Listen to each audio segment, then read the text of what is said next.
अखण्डमण्डलाकारं व्याप्तं येन चराचरं तत्पदं दर्शितं येन तस्मै श्रीगुरवे नमः। पञ्चतत्त्वात्मकं कृष्णं भक्तरूपस्वरूपकं भक्तावतारं भक्ताख्यं नमामि भक्तशक्तिकं। नमः पङ्कजनाभाय नमः पङ्कजमालिने नमः पङ्कजनेत्राय नमस्ते पङ्कजाङ्घ्रये। कृष्णाय वासुदेवाय देवकीनन्दनाय च नन्दगोपकुमाराय गोविन्दाय नमो नमः। नमो ब्रह्मण्यदेवाय गोब्राह्मणहिताय च जगद्हिताय कृष्णाय गोविन्दाय नमो नमः। वसुदेवसुतं देवं कंसचाणूरमर्दनं देवकी परमानन्दं कृष्णं वन्दे जगद्गुरुम्। सर्वेभ्यो नमः। सर्वेषां कृते स्वागतम्। Today we are moving to the Dashamodhyaya of the Bhagavad-gita, 10th chapter. We have completed the first 3 chapters of the second portion of Gita, 7th, 8th and 9th chapter, in which Sri Bhagavan reveals knowledge about himself. And then he also speaks about the process of bhakti. Repeatedly he touches upon and reminds us that through bhakti we can attain him. We get to know him through different theoretical aspects that he reveals about himself, but to actually attain him and really understand him, we need to perform bhakti. And he touches upon bhakti in different places in these 3 chapters, 7th, 8th and 9th chapter. Now in the 10th chapter, he continues along similar lines. He begins by saying, in the last shloka of the 9th chapter, he had said, Manmana bhava madbhakto madhyaji mam namaskuru mam evaishyasi yuktvaevam atmanam matparayana. So please become my devotee, make your mind fully absorbed in me, bow down to me, engage in my service, and being engaged in this manner, you will certainly attain me. He had concluded the 9th chapter like that. Now in the 10th chapter, he begins in this manner. Shri Bhagavan Uvacha Bhuya eva mahabaho shruну me paramam vachaha yatteham priyamanaya vakshyami hitakamyaya. So you can see how he wants to re-emphasize, he wants to sort of reinforce what he had taught earlier. Bhuya eva means, once again I'm telling you, I'm repeating for you, he says. Just like in a school, a teacher says something and then she wants her students to understand whatever she said even better. So in the next class, again, she will repeat what she said in the previous class. Right? So Sri Bhagavan takes that approach in the Gita. He repeats many times what he had said earlier. Even the shloka that I just recited, the 9th chapter shloka, Manmana bhava madbhakto madhyaji mam namaskuru. That shloka, the first half of that shloka is repeated again in the 18th chapter in the conclusion, exactly as it is. So like this, Sri Bhagavan repeats, and again he says here, I will repeat what I said, O Mahabaho. Mahabaho means one with mighty arms, because Arjuna is considered to be extremely powerful in his skill, his ability to fight, to perform yuddha. So Mahabaho, you are so powerful, you are so capable of fighting. Now please also use your intelligence. That's the indirect meaning Sri Vishwanath Chakravarti points out, that the hint that Bhagavan gives is that it's not good enough to be merely physically strong, also be spiritually intelligent. Understand what I'm trying to tell you from a spiritual perspective, and then engage in this fight. Shrunu me paramam vachaha. So he points out, why is it he is saying Shrunu? Shrunu means please listen to me. So one can ask the question that, well, you have already told 9 chapters and Arjuna has been listening to you, then why should you say listen again? It's because he wants him to be more attentive. He wants him to be very careful now, even more careful than he was earlier in listening to what he has been saying and understanding. Paramam vachaha, my supreme words. These words are very valuable, so please don't miss what I'm trying to tell you. Shrunu me paramam vachaha. Yatte aham priyamanaya vakshyami hitakamyaya. Because unto you I am saying this, or I will say this, vakshyami. This word here, vakshyami, is in future tense. I will tell. Vadami is in present tense. I tell. Vakshyami, I will tell. I will now tell going forward. Hitakamyaya means, hita means for the welfare of. Hita means welfare. Hitakamyaya, desiring your welfare. I'm telling you all this because I really desire your welfare. Why? Because you are priyamanaha. Priyamanaha means one who feels affection towards what I'm saying. You take it with affection. You are not just like any student who is just listening objectively, maybe preparing for an exam or something. You're not like that. You are affectionately receiving me, whatever I'm saying. Okay, so this also reflects. In fact, this is not the first time Sri Bhagavan points out the intimacy between him and Arjuna. Many times earlier too, he points out that, because you are not jealous of me, you don't hate me, you like me, you have an intimate bond with me. That is why I am able to reveal these things to you freely. And indirectly through that, he is telling us that that is the mentality we should have. If we want to really understand the Gita, then the Gita is spoken by Sri Bhagavan. And in the Gita, he reveals about himself and he reveals to us the process by which we can go to him. So we should also adopt that mentality by which we are favorably disposed to him. We are open and we take it with affection. We take his words as words of affection, words for our welfare, and receive him with that love, with that affection. Only then can we really appreciate what he's saying. We can feel what he's saying. He's not merely saying something to make himself popular. He says, I have no need for that. I'm already fully content within myself. I have no need to sell myself to you. I don't have to promote myself and make myself popular in your eyes. He doesn't have that need at all. It's for our benefit. Hitakamyaya means for our benefit because we are lost. We are struggling in this samsara in many ways. We have so much anxiety. We have different kinds of confusion. There's lack of clarity. There is struggle about this and that. For our benefit, he points out these things.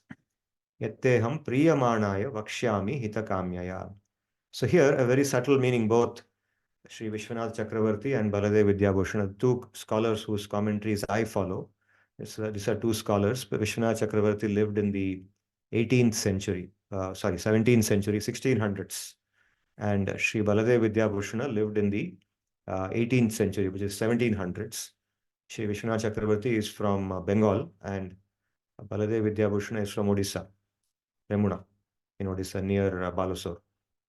So both of these were very accomplished scholars in their time, highly respected scholars in Sanskrit. And they wrote on the Gita and many other books. They wrote on the Bhagavatam, etc., etc. So both of them, they point out a very subtle point here. The formation of these words, yat te, the word te here is not in what is known in Sanskrit as Dvitiya Vibhakti. Dvitiya Vibhakti is, like we say in English, subject and predicate in a sentence. For example, I gave the book to Ram. If I say make a sentence like that, then I am the subject and Ram is the predicate. So the subject in Sanskrit is called Prathama Vibhakti, or the first case, nominative case, and the predicate is called the Dvitiya Vibhakti, or the object of the sentence to whom the action is performed. Right? So normally I can say I will speak to Ram. So Ram becomes the predicate. It should be in Dvitiya Vibhakti. But here the fourth case is used. The fourth case ending in Sanskrit, Chaturthi Vibhakti, is used when we express for the purpose of. But here, that for the purpose of is not very clearly mentioned for why is he doing this.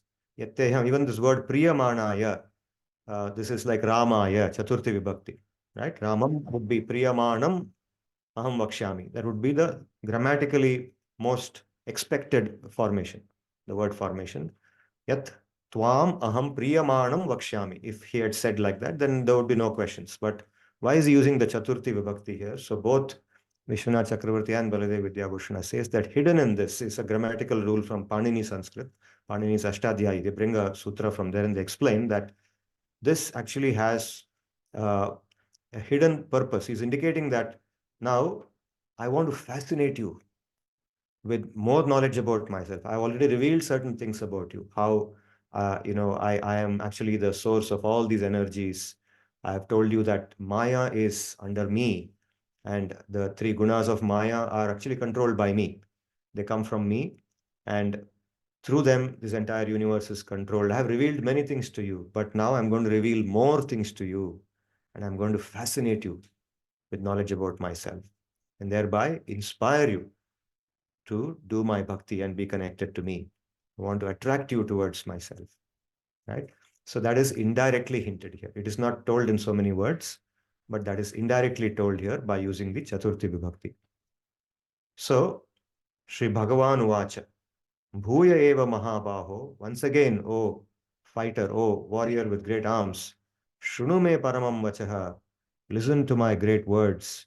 Yatteham priyamanaya, because unto you who receives me with so much affection, I am going to tell you something for your benefit, out of intention to benefit you.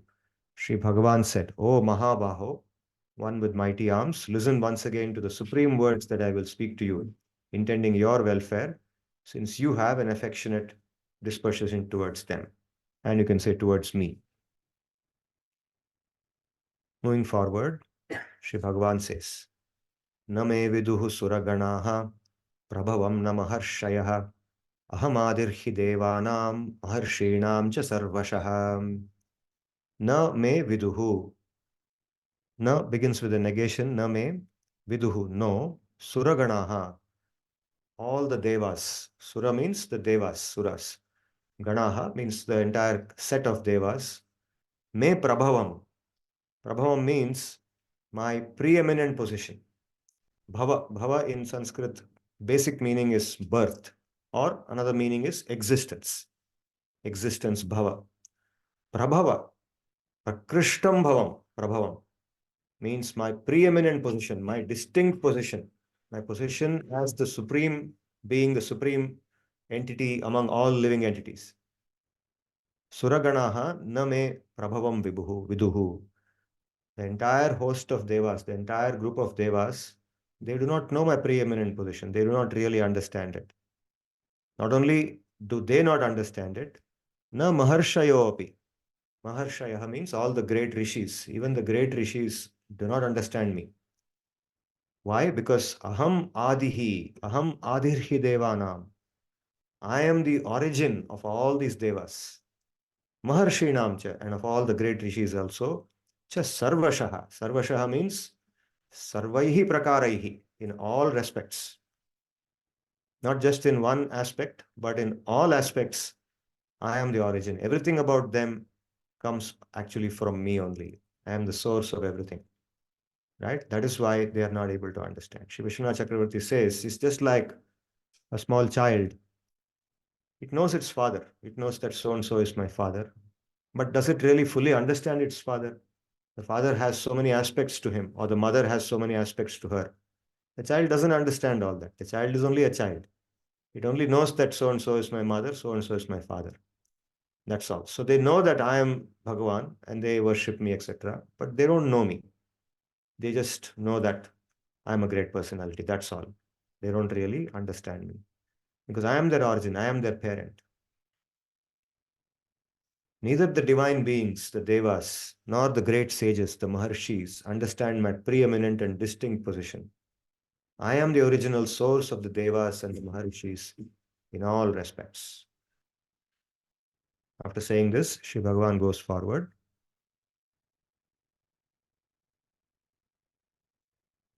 Yo mam ajam anadim cha veti loka-maheshwaram asammudha samartyeshu sarva papaif pramuchyate. Yo mam, one who, me, mam means me, ajam, ajaha means jiska janma nahi hai, one who doesn't have a birth. Anadi means one who has no origin also. Adi means origin. Anadi means one who has no origin. One who neither has a birth nor has any origin also. Chaveti, one who knows me as the person without a birth or an origin. And loka-maheshwaram, as the master, Maheshwara, the supreme master of all living beings. The word loka in Sanskrit can be used in two ways, broadly speaking. One is as worlds, loka, bhuloka, swargaloka, different worlds, different places of existence.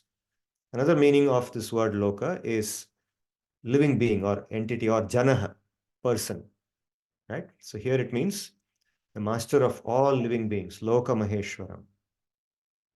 Asammodaha sahamatyeshu, such a person who knows that I am unborn, I don't have a birth like all other living beings have, I don't have any origin, and I am the supreme master of all living beings, such a person is asammodaha. Okay, sammodaha means one who lacks clarity. Sammodaha, one who has ambiguity in his mind, lack of clarity, does not have clear thinking, is confused. So asammodaha is the opposite of that, one who is not confused, who is unconfused, who's clear in his thinking, has a clear perception of things, understands things as they are. Such a person, asammodaha.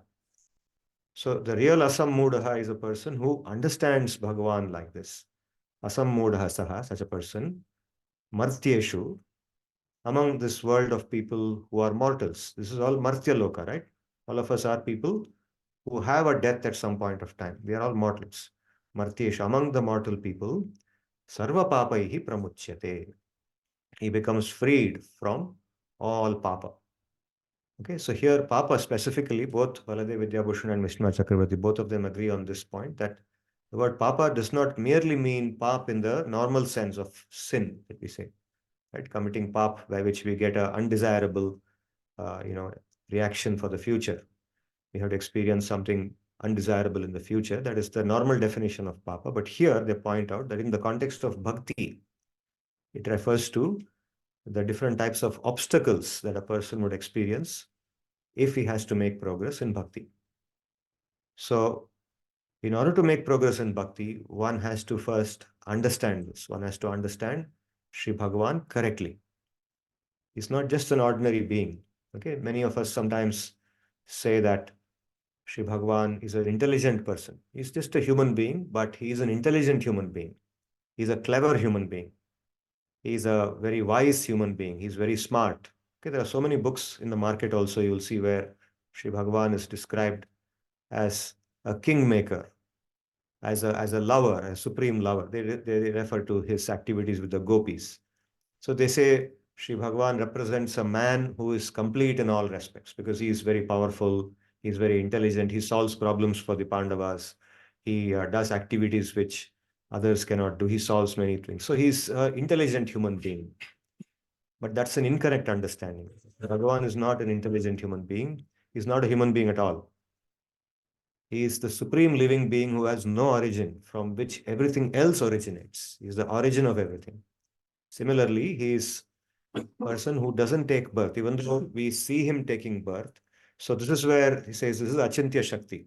So he goes through the process of birth from the womb of Mother Devaki or from the womb of Mother Kausalya. So we see that birth happening, but his birth is not like our birth. We are born by virtue of our karma, of the past karma.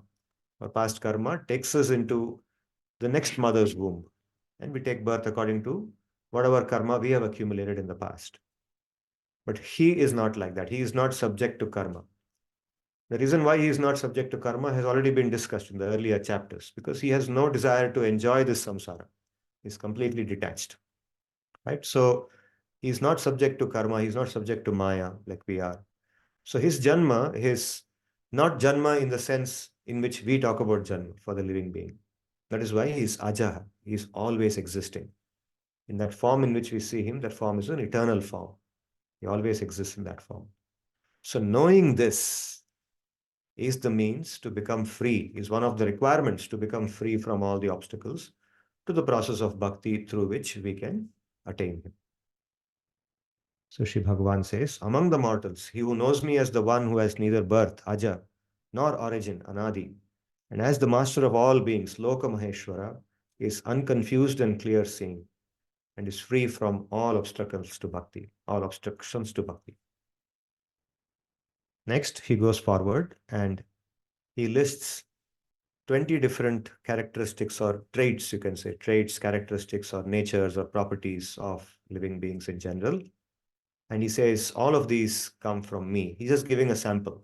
Okay, later on in the 10th chapter, as it goes forward, he's going to reveal many more things.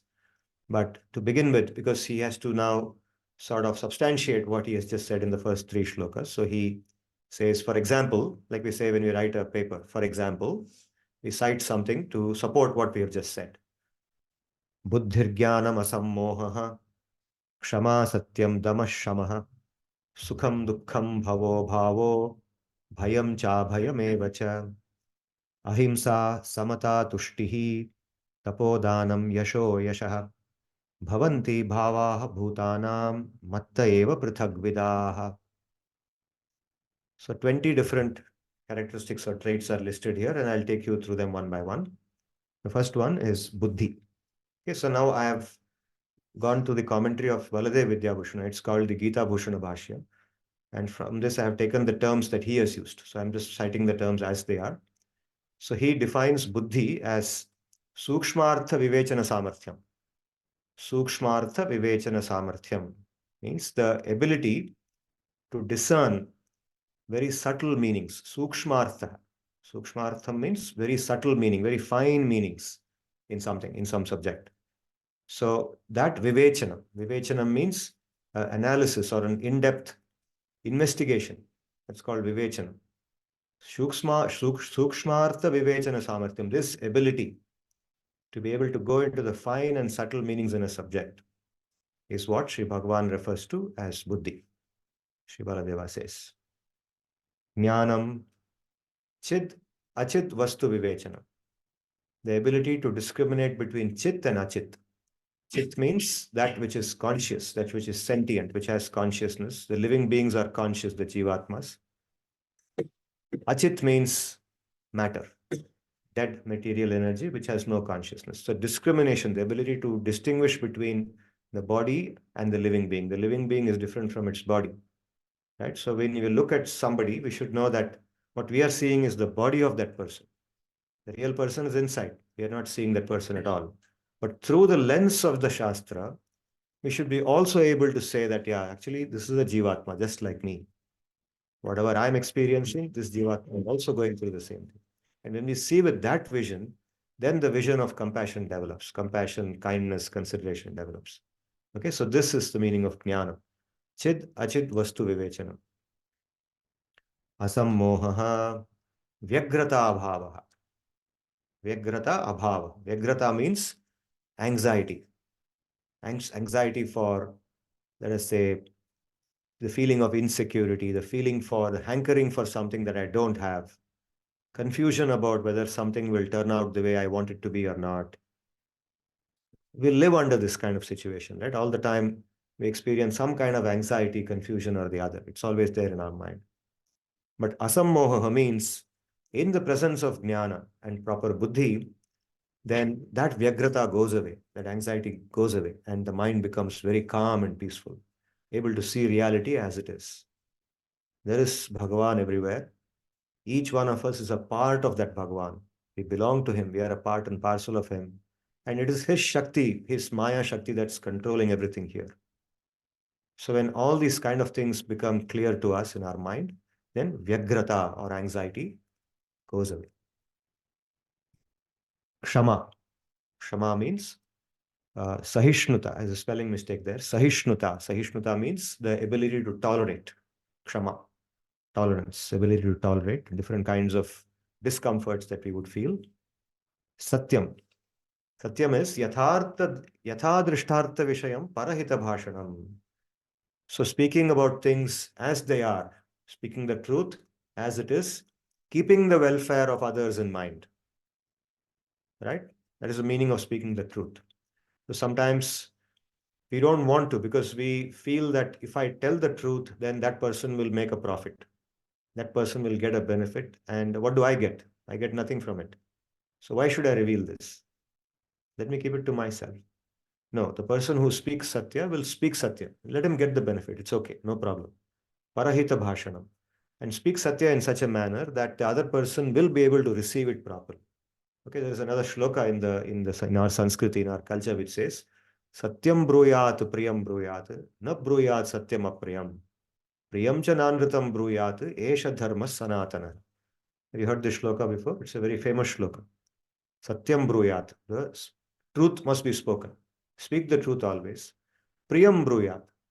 Speak it in a manner that doesn't hurt the other person.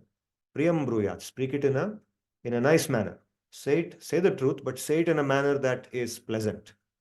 It doesn't cause pain to the other person. That person should know the truth, but be able to also receive it in a proper manner. Satyam bruyat, priyam bruyat, na bruyat satyam apriyam. Don't speak something in a manner that hurts the other person. For example, you want to say somebody that they have been very foolish in doing something, say it in a manner that they can receive it, right? Depending on the relationship you have with them. If it's your own disciple or student and you know that he will not get hurt or she will not get hurt if you tell it directly, then say it. But if it's your colleague, then say it in a manner that the colleague will understand that he has done a mistake, but in a manner that it will not spoil your relationship with him, or he will not turn away from you. He will not get insulted by you. He will not feel insulted by you. Na bruyat satyam apriyam. Priyam cha nanritam bruyat. That's also important. Now, he has emphasized speaking things pleasantly, but it should not be the untruth. Just because you should be pleasant, Dharma tells us to be pleasant, but we should not say something for the sake of being pleasant, which is not true. Take the simple case of flattering others just because we want to get something out of them. It's very common in this world. Say something nice. Say you want a good grade in a course, go to the teacher and smile at the teacher, say something nice. Oh, sir, I liked your class very much. You're explaining things so clearly. Because the teacher will then feel good and say, okay, now I'll grade this class leniently. No, don't do that. If you don't have anything pleasant to say, if the teacher really taught badly, then don't say anything. Just keep quiet or indirectly communicate that in some manner. Right? Don't flatter anybody. So priyam cha nanritam bruyate esha dharma sanatana. Two things. One is never speak the untruth. And when you speak the truth, speak it in a pleasant manner. And don't speak something pleasant which is not true.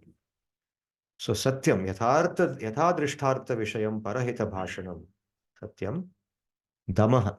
So two words, damaha and shamaha. What's the difference between them? Damaha refers to anartha vishayat. Anartha vishayat shrotradir niyamanam. It refers to basically restraining our external senses. So we have what are called as the jnanendriyas, the five jnanendriyas, which is the sense of, say, the tasting, the sense of smell, the sense of sight, the sense of hearing, the sense of touch. These are called the five jnanendriyas that we have, knowledge acquiring senses. So restraining them, keeping them under control with respect to their engagement with the objects of the senses, right? The most difficult sense among the five senses to control, can you guess which one? The sense of tasting, right? Sense of tasting. Because there is always this craving inside us to taste something that's good, right? We want to taste something that gives us happiness. And this comes again and again. This doesn't leave us. So we have something now, and then again, after a couple of hours, we want to taste something fresh. And again, after half an hour, one more thing. So this keeps coming back again and again at us. So restraining that sense, that is called dhamma. Controlling it, regulating it. Why should we regulate it? Sri Bhagavan explains again and again in the Gita, because that is the doorway to happiness. It opens up doorways to happiness when we regulate our senses. Okay, we will discuss that more. We already have touched upon it many times. So damaha refers to restraining the external senses, and shamaha refers to tasmat manasaha, the antarindriyas, mind, especially the mind, and superior to the mind is the buddhi, intelligence, and ahankara.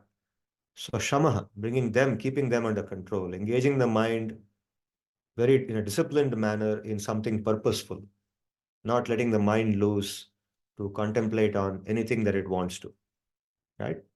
Controlling the mind, regulating the mind is called shama. So dhamma and shamaha, these are two important characteristics. Sukham. Anukulyena vedyam sukham. Sukham is that which refers to the experience of the desirable. Dukkham is the opposite of that. Pratikulyena vedyam, that which is not desirable, that which doesn't give us happiness. That is called dukkham. Bhavaha. Janma means the coming into existence of something is called bhavaha, and abhavaha.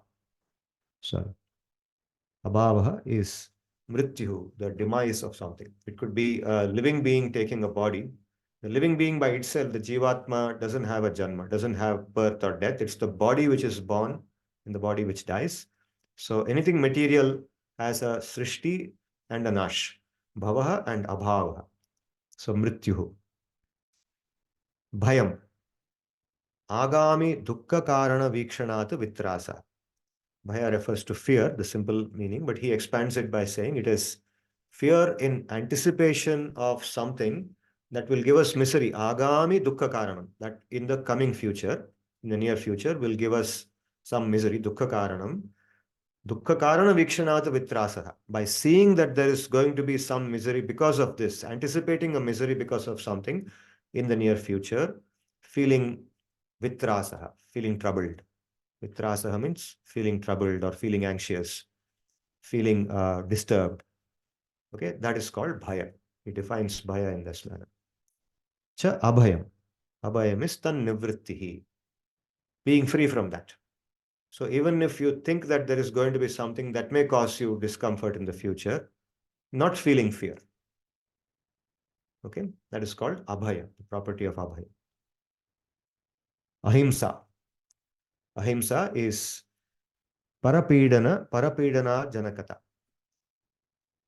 So ahimsa, the loose meaning that people generally say is killing or not killing. Right? Himsa means to kill, and ahimsa means to not kill something. But the broader meaning of himsa and ahimsa is not just about killing and not killing. It's about not troubling, living our life in a manner, being very considerate, being very conscious, being very sensitive to live in a manner that doesn't trouble others in any manner. Knowing that if this is going to trouble somebody, then I will not do it. Let me not do anything which will trouble the other person in any manner. Troubling could be, let's say, physically disturbing somebody or mentally disturbing somebody, like embarrassing them, insulting them in any manner. Okay, so this is called ahimsa, not doing that. Parapidana ajanakata. Parapidana ajanakata. Is there. Parapidana ajanakata. Samata. Ragadvesha shunyata. The samata, again, the simple meaning is samatvam. Samata, samatvam means being balanced. So here, specifically, Sri Baladeva points out, it is raga-dvesha shunyata. Raga means attachment or liking or desiring something strongly. Raga. Dvesha, hating, the opposite of that, hating something. So neither liking something too much, nor hating something too much. Neither hating nor liking. Right? Freedom from both liking and hatred. Being above both of them, having a favorable disposition in a manner that doesn't develop an attachment to something, nor develops a hatred towards something. That is called samatha. Tushtihi. Tushtihi refers to adrishta labdhena santosha. Adrishta labdhena santosha means elsewhere this is also described as yadricha labdhena santosha. Yadrichaya. Yadrichaya labdham. That which comes of its own accord. Right? Learning to live in simplicity. This much is enough for me. If something more comes of its own accord, let it come. I'm happy with it. If it doesn't come, I'm not unhappy about it. That is called tushti. Tushti means like santushti, contentment, inner contentment, being internally content always. This is actually a core property of dharma. Even those who are not following spiritual path, in our Samskriti, dharma, all dharma is not spirituality. Only a small part of it is spirituality, adhyatma. But even those who are not following the adhyatma path are actually practicing tushti in their life. Tushti is considered a very important part of Samskriti. People learned from childhood how to be happy, learning to live with the simplest things. Right? Tushtihi. Tapaha. Tapaha or tapasya refers to Vedokta Kaya Klesha. Deliberately subjecting our body and mind to some discomfort, to situation of discomfort in a shastric manner, Vedokta. Vedokta means in accordance with the Shastra. putting the body and mind through some discomfort in accordance with the Shastra. That is called tapaha or austerity. In English, austerity. So why do we do that? Again, that has a connection to coming out of our material absorption. By doing that, we become free from material indulgence and experience happiness, experience our real inner happiness. Austerity takes us upwards. Performing austerity in a careful manner, not randomly, not arbitrarily, not in an irregular manner, in a systematic manner. For example, one simple example of austerity in the path of bhakti is the observance of Ekadashi, fasting, the Ekadashi Vrata, which in this cycle is coming 2 days from now. So some of you, if you wish, you can observe Ekadashi on Tuesday, and you will then break your Vrata on Wednesday morning. So what do we do on Ekadashi? On Ekadashi, the most pure form of following Ekadashi Vrata is to do dhyan on Bhagavan on that day, to the extent you have, extent of time available to you, given your work and other commitments. But along with that, refrain from eating food completely. The extreme way of doing it, or the most perfect way of doing it, I won't use the word extreme, I'll say the perfect way of doing it is to not have even water. Nirjala, it's called Nirjala Ekadashi, means even water is not taken. There are many people who do this. It's very common in India. In our country, it's very common. So people don't take even water from the previous night onwards. That is from Monday night onwards, tomorrow night onwards. They would have a meal maybe before sunset, a light meal. And then after that, they won't have anything until Wednesday morning, sunrise. After sunrise on Wednesday morning, they will break the fast with some water. And by doing that, what happens by doing that? Not only does the body get purified, medical science today shows that the body gets enormous benefit if you fast in a regulated manner. There's so much benefit for the body. Not just losing weight, but a lot of purification in terms of the impurities accumulated in the body, toxic substances. They all get cleaned up. Okay, a lot of processes which have gone out of balance inside the body. After all, our body is made of different systems, right? Modern science classifies this as digestive system, circulatory system, respiratory system, nervous system, right? So all these systems, if they have gone out of balance, they come back to balance because the body has its internal, you can say, repair mechanism. It has a repair and maintenance mechanism which gets activated or which is free to work when we fast. Okay, so not only is it beneficial for the body, it has enormous benefit on the mind. The mind calms down, completely calms down. The rate at which the mind is producing thoughts, that comes down. Suddenly we find there is much more clarity in our thinking than was before we started the fast. So by the end of the fast, when we break the fast and come out of it, we realize now I'm feeling so much lighter, bodily lighter, as well as mentally lighter. I'm more clear, I'm more calm. There were so many things troubling me on Monday, but on Wednesday, I'm feeling okay, I can handle them. I have now figured out a way by which I can navigate through those difficulties, which seem to be so intractable at that point of time. This is the feeling that you get when you complete a fast. Any fast need not be only Ekadashi. So this is the meaning of tapaha, means regulated manner. You put your body, naturally on that particular day, you experience discomfort because you're used to eating food. You're used to drinking water, eating food, etc. So we do experience discomfort. There is no debate on that. But we willingly put ourselves to the discomfort so that we elevate ourselves at the end of it. Of course, having said all this, the question that naturally comes is, but I can't do a fast like that. I can't be without water for so many hours. You're saying 36 hours without water. How is it possible? I will faint. Then the provision is given that, yes, you don't have to do it without water, or for that matter, even without solid food. You can take certain types of, not only water, but you can also take certain types of food. For example, fruits, vegetables. So the bottom line given, the bare minimum given is you should observe Ekadashi Vrata by consuming anything that is not made of grains. Grains means things like rice, wheat, dals, beans, those kind of things all come in that category. But apart from that, there are so many other things also God has given us, right? For example, fruits, enormous variety of fruits are available. Vegetables, so many vegetables are available. Sabjis can be made with them. There is also, nuts, like groundnut, for example. Of course, now that I've listed so many alternatives, it doesn't mean we make a feast out of them. Then the whole purpose is lost, right? You can make a feast out of those things also, and then you make gajar ka halwa, rasgulla, everything, no grains. Then you end up doing worse than the fast. Then it's better to be the other way itself.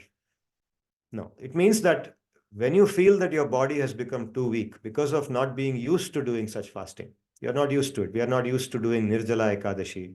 We are never used to fasting. Therefore, when we start doing this, you say, okay, maybe I will have a juice in the morning. Instead of my normal breakfast, which consists of bread or idli or dosa, I'll have a glass of juice.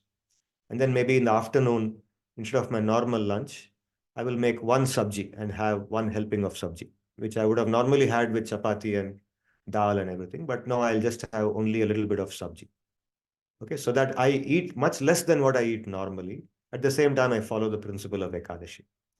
So in this manner, we adapt Ekadashi to our lifestyle to the extent that we can do it. And by doing this over time, by doing this repeatedly, we will find that it becomes much easier to do the same thing at a higher level. We'll be able to do, for example, a whole evening, until evening, don't have anything, and in the evening have some fruit juice. Okay, this way it goes. And there are people who do without even water, many people, and we can look at them, and that also inspires us. So this is called tapaha. I've given you a simple example of tapaha, but tapaha in the Shastra, there are so many other ways in which people do tapasya. And a couple of sessions back, we heard about the story of Vishwamitra, who put himself through enormous amount of tapasya, which included standing in cold water, standing in the hot sun for long durations of time and controlling his breathing, etc., etc. So in the path of bhakti, such kind of tapasya is not recommended, it's not advised, it's not there at all. Okay, tapasya in bhakti is things like this, like Ekadashi or doing japa, sitting in a place and doing japa continuously for, let's say, 2 hours, 3 hours. These kinds of tapasya are recommended in bhakti, which is very much doable for all of us. Then dhanam. The word dana, the basic meaning is charity, giving away something, donating. Maybe the English word donate comes from dana, but here the definition given by Baladeva is swabhogyasya satpatre arpanam. Means swabhogya, what is of value to us, sabhogya, that which gives us value, something that's of value to me. I willingly give it to somebody who is an eligible recipient of that. Not just throw it, but give it to someone who deserves to have it, who can be given that thing, who is an eligible recipient of that, a qualified person. Satpatre arpanam. Swabhogyasya satpatre arpanam. So here also it says swabhogyasya, means that which has to have some value for me. Only then it becomes dana. Not something that has become useless after using for a long time. It is now in a condition where I don't want to use it. I want to just get it out of my house. Then it doesn't become dana. Giving something like that is just like throwing it in the garbage dump. Then giving it to somebody because, okay, if that person wants, let them use it. Otherwise, anyway, I'm free from it.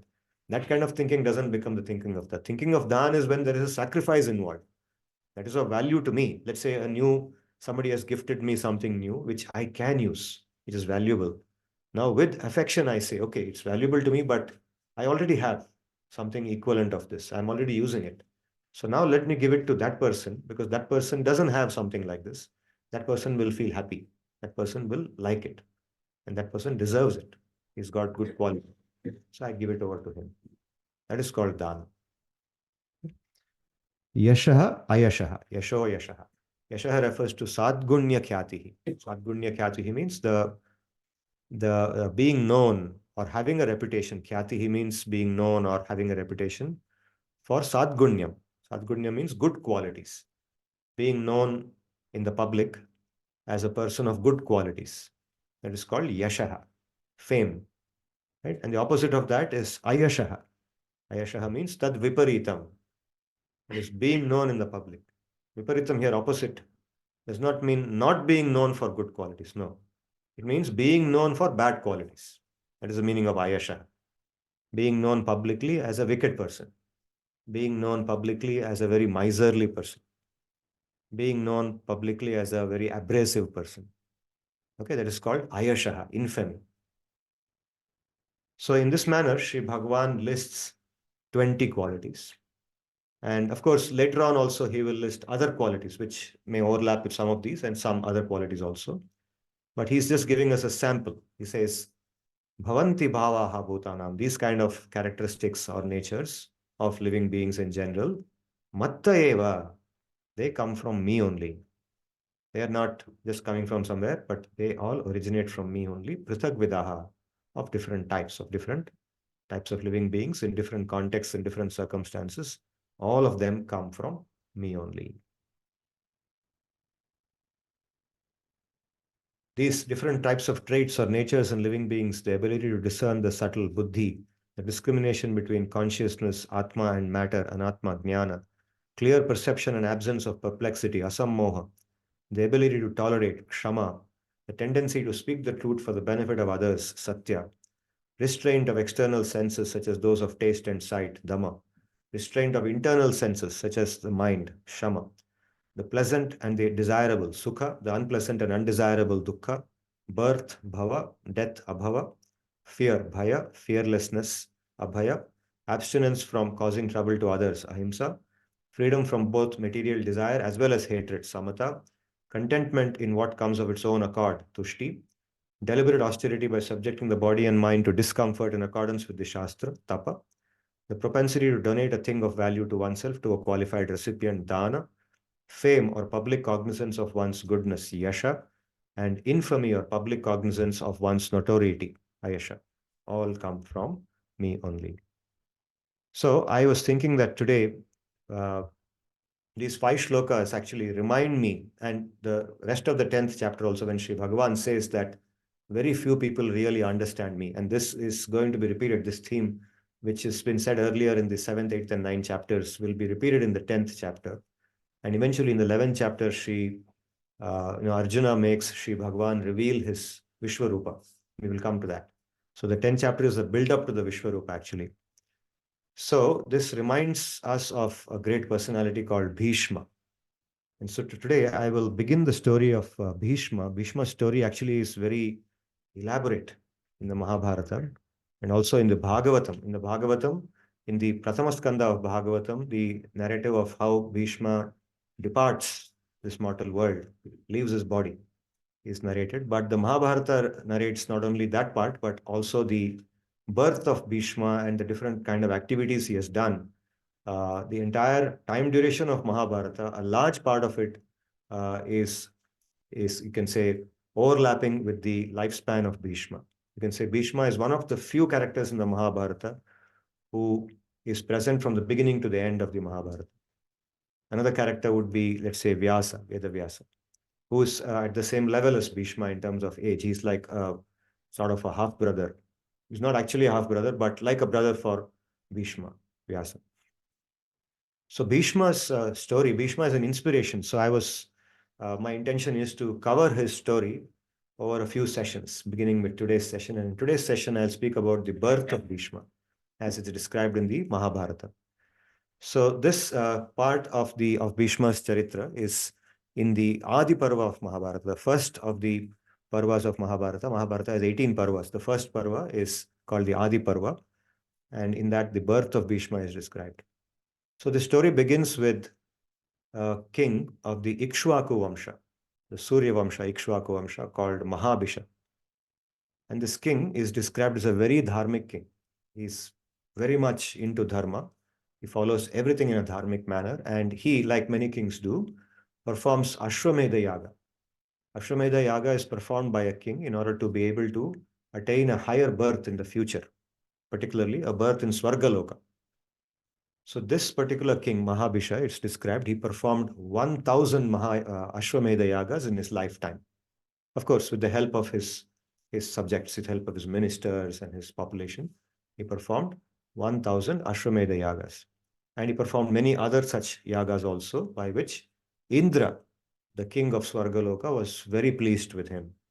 And eventually, Mahabhisha was able to go to Swargaloka. He took birth in Swargaloka. That's the correct way to go to Swargaloka. Okay. So then what happens once the devas, they visit Brahma.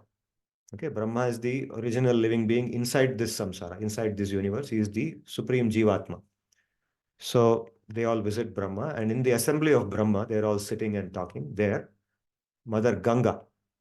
Okay, we know Ganga as a river, but associated with every natural object is also a personality, a deity, a divine devata is also associated with that. So this devata known as Ganga, she's a Devi. So she suddenly enters the assembly. She's also a divine personality, so she has the right to enter the assembly of these great people. So she enters there, and her beauty is described. She's very beautiful. She's wearing very charming clothes and everything.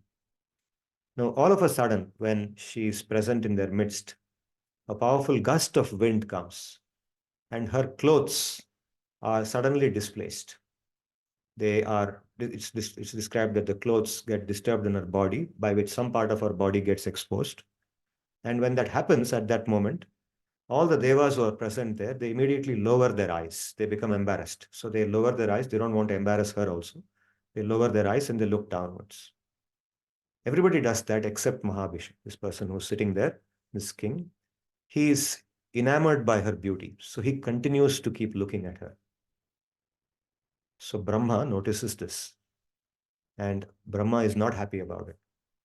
So he says that this is not appropriate behavior. You are in the presence of divine beings and you have continued to look at her like this. You should not have done that. So I curse you that to make up for this, to compensate, you should take a punishment, and the punishment for you will be that you will be born among the human beings once again. You were a human being earlier, you were in the Manushya Jati earlier, you will again become a Manushya and spend one life as a Manushya. He curses him. So Mahabhisha now has to undergo that treatment. So this story stops here for the moment. Now the scene cuts to a king on the earth by name Maharaj Pratipa.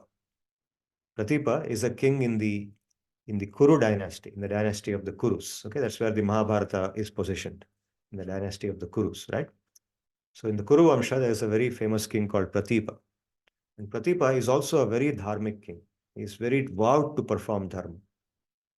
So when Pratipa is performing his different dharmic activities, there is one particular occasion when Pratipa goes away from his kingdom and he spends time in seclusion, in dhyan, in doing dhyan in Bhagavan.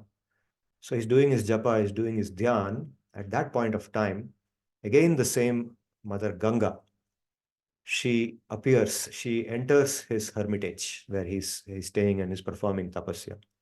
She comes and he's sitting there and performing dhyan. Ganga, Mother Ganga, she comes and she sits on his lap. She is attracted to him.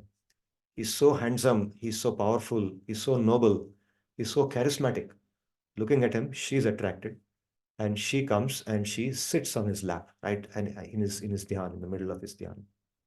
So after some time, his dhyan is over and he opens his eyes. He sees her sitting there on his own lap.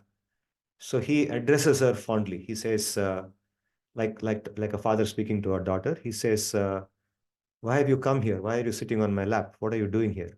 He asks her in a very polite manner. And so she then reveals her mind to him. She says, I am very attracted to you. Please marry me. Please make me your own. Okay, she proposes to him. She says, please accept me as your wife and I want to live with you. I want to become yours. So at that point of time, he says, no, the different kinds of vows I have taken in dharma do not permit me to do that. I could have probably done it otherwise, but I have taken certain types of vows in dharma, in the practice of dharma. If I were to accept you as my wife, I would be breaking those vows and I will not accept that. I cannot do that. So I'm sorry. So he politely turns down her request. Keep in mind that he doesn't get angry. He doesn't shout at her. He doesn't throw her off. He doesn't do anything. He just politely, she's still sitting on his lap only. And he replies very politely to her. He declines. Then she again pleads with him. So then he comes up with another reason. He says that, look, you are sitting on my right thigh. The right thigh is meant for the son or the daughter or the daughter-in-law, not for a wife. A wife or a lover should be sitting on the left thigh of a king. of a man in general.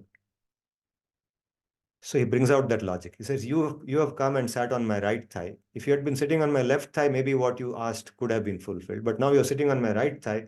So you yourself have positioned yourself as my daughter. So I will think of you as my daughter or my daughter-in-law. I will fulfill your desire by allowing my son to marry you. I will have a son who will marry you. I can't marry you. So when she hears that, then she has to accept it. He's given now a good logic also. And he's also offered his own son. Okay, they say that the father also lives through his son. The son actually is in some sense a father himself, father coming as his own son. So now in that way, he is marrying her as his own son. So my son will marry you, he says that. So she's happy and she goes away. And then there is some conversation between them. And Pratipa promises her that when I have a son, at that time he doesn't have a son. There's no son at that point of time. So he says, when I have a son in the future, that son will accept you as his wife. And then there's a conversation in which he says that, thank you, but I have a request that whatever I say, that son must agree to. All this is related to another incident, which I will come to as I conclude this story. But she says that I will marry him, but he should then not question me. Whatever I do, he should not question me. He should follow whatever I say. He should never get angry with me. Then I'll also be happy to marry him. So some kind of agreement happens between them and she goes away. Subsequently, Pratipa comes back and his wife and they endeavor for a child. Because after all, a king has to have a child to continue the dynasty, right? Like Dasharatha also we heard. So like this, he endeavors for a child and then they have a very saintly child. And the child is born with very great qualities. It's described, the qualities of a child are described as extraordinary.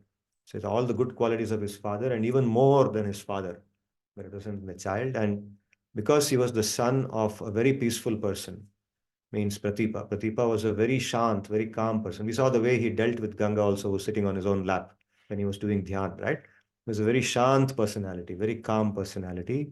So his son is named as Shantanu. He gets the name Shantanu as a son of a very shant personality. And he has the qualities which are said to be even greater than his own father's qualities. He's such a great personality. So Maharaj Shantanu is born, and Shantanu grows up in the kingdom of Pratipa as a son of Pratipa. He's groomed to be the next king. And at the time when Pratipa is ready to leave the kingdom and hand over the charge to his son Shantanu, he calls him and he tells him, he remembers the interaction he had with Ganga. But he doesn't reveal all that to his son. He doesn't reveal all those things. He just tells him, because now he knows that he has made a promise to Ganga. He knows that she is Ganga. And he has to give his son to her as a husband, and she has to marry him. So remembering that, he tells his son Shantanu that, look, a beautiful woman will come to you at the right time. And when she comes, you must accept her. You must marry her as your wife. You must accept her as your wife and you must marry her. Don't question her. Don't be angry with her. Accept her and live with her happily. He just says this much. And Shantanu accepts whatever his father says. And Father Pratipa goes away to the forest to perform his penance and leave his body. Now Shantanu is in charge of the kingdom. So Shantanu, he has, like all kings do, they sometimes go to the forest for their sports. And one of the sports that powerful emperors and kings used to do was to go and hunt for wild animals. Animals like cheetahs, leopards, which trouble other human beings. So they play sports with them, they hunt them down, etc. And Shantanu would do that, and he would then go to the bank of river Ganga and rest there. He would rest on the bank of Ganga and relax there after the hunting was over. That was his practice. So he does that. And once when he's doing that, he sees this very beautiful woman coming towards him. Suddenly he sees her. Out of nowhere, he sees a woman standing there. And her beauty is described in the Mahabharata. She's extraordinarily beautiful, and every limb of hers is exactly the same proportion. Her complexion, her teeth, her eyes, everything is described. And she completely charms him. When he sees her, he's like completely fascinated. I've never seen this kind of beauty in my life before. But not only is he charmed by her, She is also charmed by him. She sees him and she is also, just like she was charmed by his father, Pratipa, she feels exactly the same attraction towards Shantanu as well. And she knows as she comes towards him and starts talking to him, the memory of what has happened in the past, his interaction with Pratipa, and something that happened before, which I will now come to in a short while, also comes to her mind. So she comes to him and they both talk to each other. And they are like instantly in love. They both instantly fall in love with each other, love at first sight kind of thing. And Shantanu then says, will you become my wife?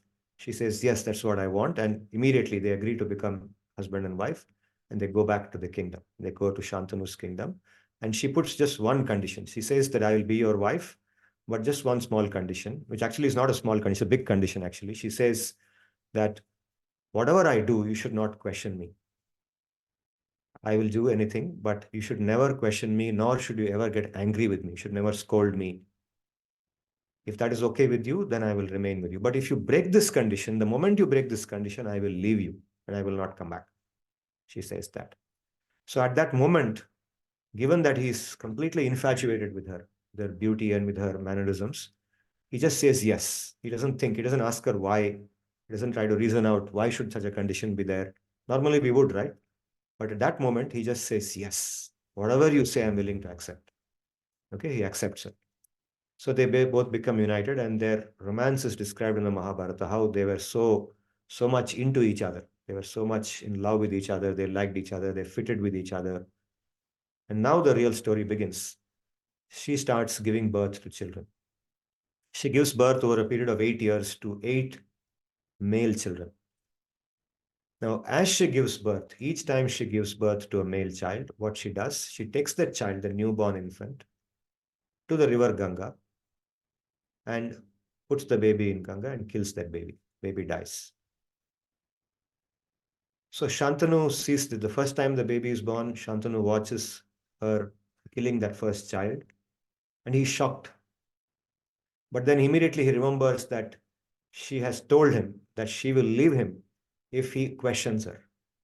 And he has promised that I will never question you. So he controls himself. He keeps quiet. This happens second time. Again, he controls himself. Third time, fourth time. It happens 7 times. When it happens the 8th time, he's not able to control it. He says, what's going on? I have to have a successor. I have to have someone to succeed me. And 7 male children, beautiful children. This mother, she's supposed to be a mother. How can she do this? He's not able to control. He's not able to reason out. All his reasoning breaks down and he goes to her. And that condition that he promised he made to her seems too small in front of this situation. So he goes to her and says, stop this. Why are you doing this? You are a mother. You're supposed to protect your baby. You are going and killing. What are you?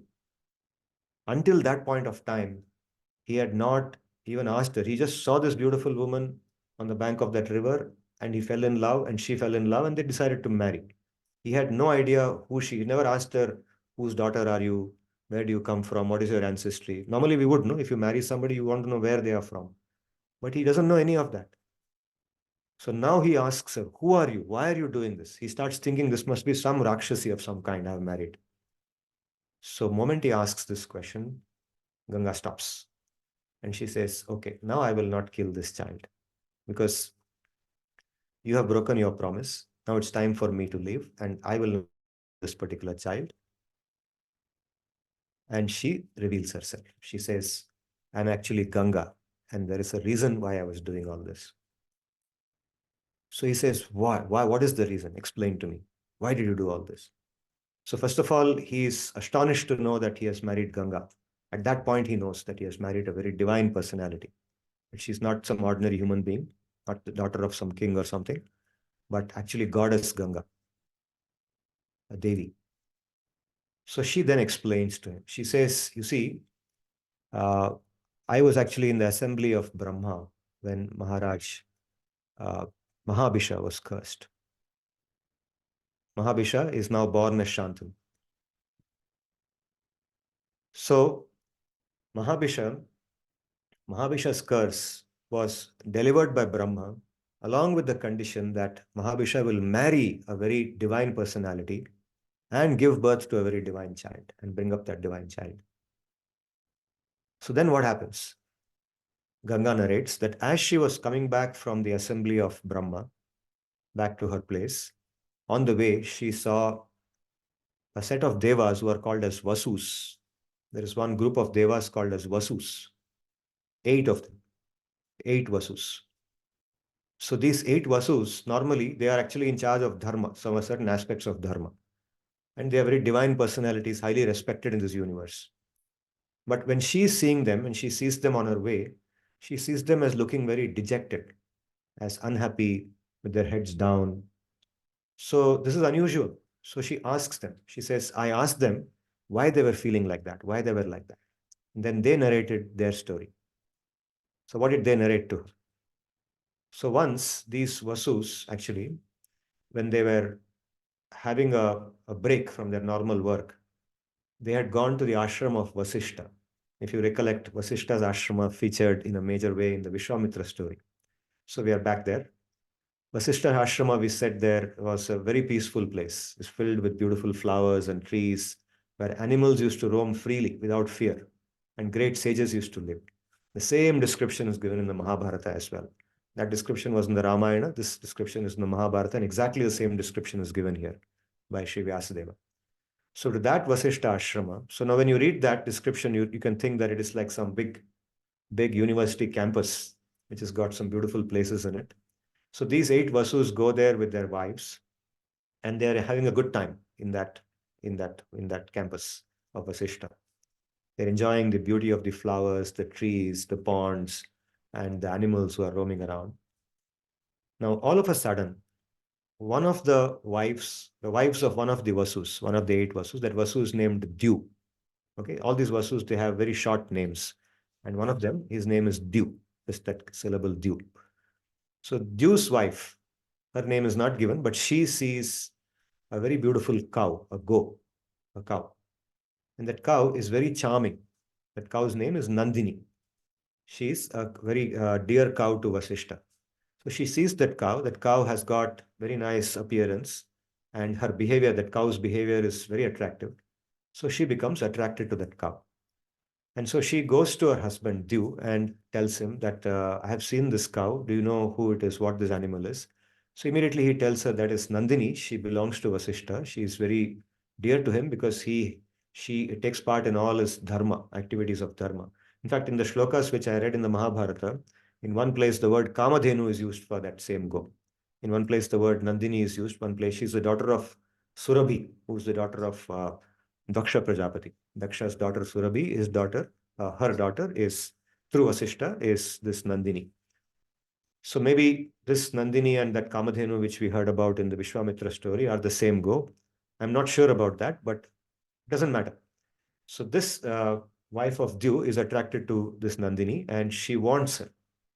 So she pleads with her husband that please get her for me. Let us take her away with us. And I want to gift her to my maidservant because my maidservant wants a go like this and she's so sincere and so on. So please get her for us. And after all, she is roaming around here and Vasishta can make some alternate arrangement. Okay, so she doesn't think of all that. So at that time, Dew is sort of initially he advises her not to do that, but then he gets he sort of gets sold out to her pleas. She's pleading with him and he agrees. So he takes the help of his 7 brothers, and together the 8 of them, led by this Dew, they steal that go from there. They take her away to some other place. So Vasishta, who is doing japa, comes out and he is now searching for her because she is integral to all the activities he does, all the puja he does. She provides all the ingredients. You see, from the go come various kinds of ingredients like the milk, the gobar, the gomutram. All these things are used in puja. All of these are puja items, right? And so many other things also. So he's looking for her. Where is she? But he can't find her. So he becomes anxious. She's normally here only, but where has she vanished? So then he uses his divine powers, his Divya Drishti, and immediately he can see that these 8 Vasus had come here and now they have taken her away because they wanted her for themselves. So he becomes very angry. He becomes very, very angry, and he says that they must be taught a lesson. They didn't even ask me. You see, in the Vishwamitra story, at least Vishwamitra comes and asks him, and then he gets a chance to say no. But here they don't even ask him. Just take her away and go. So he's very angry with that. Okay. And there, if you recollect, he doesn't curse Vishwamitra. He just says no to him. Vishwamitra attacks him and he defends himself successfully. So here, he curses them. He says that these devas have behaved in a manner that is not befitting the behavior of devas. They will be born as human beings on this earth, and they live as human beings. He curses them. In a very short while after that, the Vasus come to know that they have been cursed. So they come and plead for forgiveness from him. They say, please don't give us this birth as a human being. We don't want to become a human being. Okay? I mean, they're all proud to be human beings, but how devas think about us, now we know. We don't want to go there. We don't want to go to Manushya Loka. Whatever you do to us, but don't send us there. So they apologize and everything, and they return the go. And he then feels compassion. So he says, okay, we'll do like this. Even though you are cursed to be this way, I'll give you the boon that you will be taking birth in the womb of a divine personality. And you will be liberated immediately after birth. 7 of you, except the last guy, Dew. This Dew was the guy who initiated this whole thing. So he will spend a full lifetime on this earth as a Manushya. But 7 of you, you will still be born because my curse is still there. You will be born as a Manushya, but immediately after birth, you will also experience death, and you will get back to Devaloka. You will be liberated from Manushya Loka. You see, gives a blessing. So now this story is told by the Vasus to Ganga as she is coming back from the Brahma's assembly. And Ganga is narrating this to Shantanu. So Ganga says, when the Vasus narrated this story to me, they started pleading with me that they don't want to be born because Vasishta already has given them that blessing, but they want one more. They say that we don't want to be born even with that blessing that he has given us, curse plus blessing. We don't want to be born in the womb of an ordinary human mother. Hence, can you become our mother? Can you take birth as a human being for us, for our sake, and be our mother, so that as soon as we are born, you will kill all of us one by one. Please kill all of us as soon as we are born and send us back to Devaloka. Can you do that? So they invoke her compassion, and Ganga at that point of time says, yes, I will do it for you. So she has made a promise, and now she tells Shantanu that this is the reason why I did this. Because I was wanting to fulfill their request, and I promised them that I will fulfill what they asked me. They wanted that I kill them immediately after they are born, and that's exactly what I have done. But I also told them that I will not leave the king without any progeny, because I will leave him at the point that he questions me. But if I leave him by liberating all the 8 of you, then he will not have any son after that. Hence, I will leave one son with him. So one of you will remain with him.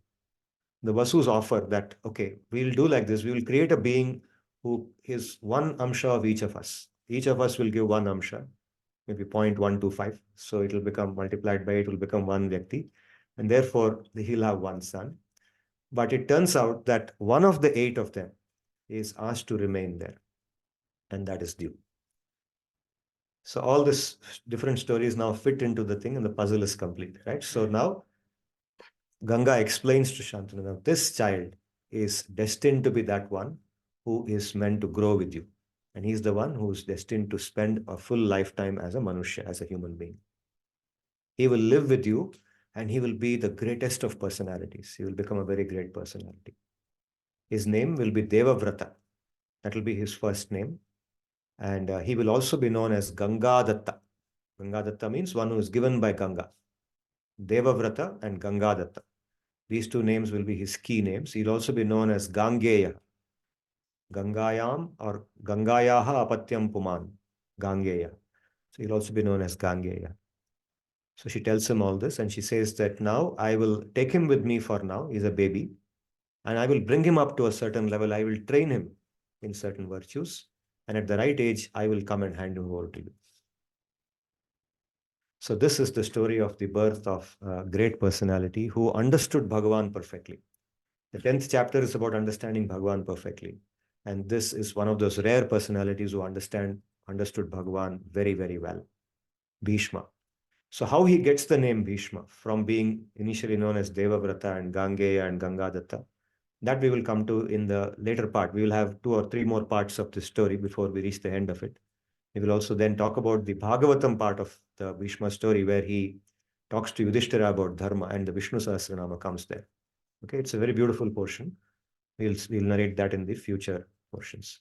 So Bhishma is an inspiration, and by reflecting on the qualities and activities of Bhishma, the way he did numerous sacrifices in his life, the kind of austerities he performed, the kind of decisions he took, the way he guided personalities, great personalities, it inspires us also to be better versions of ourselves.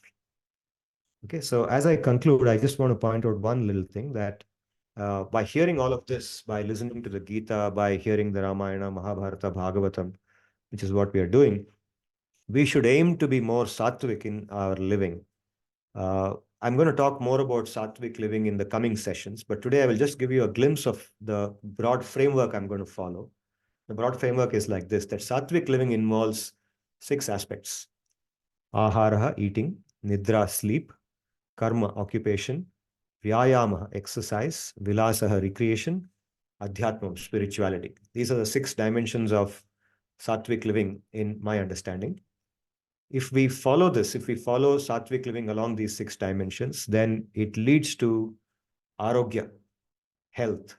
By health, I mean 2 aspects of health. One is sharirika arogyam, physical fitness, physical health. And the second is manasika arogyam, mental well-being, which actually is a bigger challenge today. Enormous amount of population of all age groups is mentally afflicted, mentally stressed out. Okay. So sattvic living is a remedy for that. And that eventually leads to happiness, sukham, which is what we want, right? We want sukha, we want happiness. That's what we are looking for. And this is the route. Sattvic living is the route to happiness through the mediation of good health, mental and physical well-being. Okay, so keeping this framework as the background, I'm going to talk more about sattvic living through the story of Bhishma and the shlokas of Bhagavad-gita as we go forward in the future sessions. I will stop with this for today. And I would like to hear your questions too. Those who are online, have you been following what I said? Was I clear? My audio was good? Yes, sir. So can you please explain this? Yes, that was clear, sir. It was clear. Okay, good. Yeah, sure. Carry on. So can you please explain this recreation? We'll ask a bit more. Recreation refers to relaxation when we do something that helps us to release the stress that is generated by the other activities like occupation, exercise, etc. Recreation could be in the form of, let's say, going to a park and sitting down there quietly for some time, or going to a friend's house and catching up on the news with that friend. Relaxation. It balances out the stress that we experience in the other activities. I'll elaborate more on that as we go forward. But that's what I'm referring to.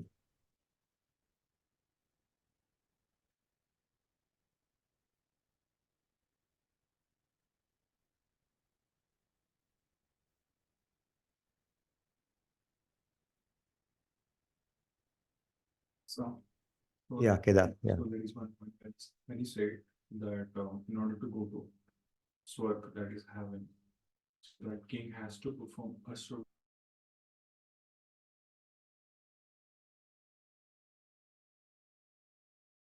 supposed to go there. That's why he resolved all the responsibility thousands of times. For example, somebody who is not capable of doing that, doesn't have the resources.